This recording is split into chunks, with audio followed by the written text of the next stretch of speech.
আল্লাহর নবী ২৫০০ সাহাবীকে দাওয়াত করে দিলেন, সকলেই মিলে জাবিরের বাড়িতে তোমরা দাওয়াত খেতে যেতে হবে। জোরে বলুন সুবহানাল্লাহ। জাবির রাদিয়াল্লাহু তাআলা আনহু নিচে চাইয়া যেমন মাটির পায়ের তলের থেকে মাটি সরে গেল, মনে মনে ভাবলো সর্বনাশ হয়ে গেছে। আমি কইছি 13 জন বা 14 জন, হুজুরে ২৫০০ সাহাবীর দাওয়াত করে দিলেন, আমি এখন করব কিটা, কি করব আমি? যখন তিনি যান, আল্লাহর নবী বললেন, সাহাবী, হে সাহাবী, তুমি কি চিন্তা করছো?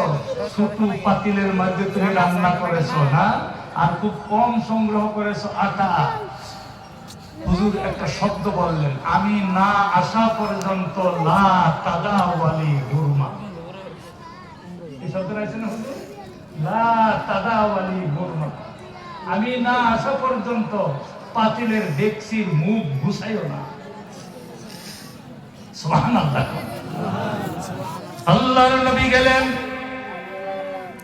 যাওয়ার পরে দিয়া হুজুর সাল্লাল্লাহু আলাইহি সাল্লাম ২৫০০ সাহাবী নিয়ে ওই সাহাবীর বাড়িতে যখন গেলেন,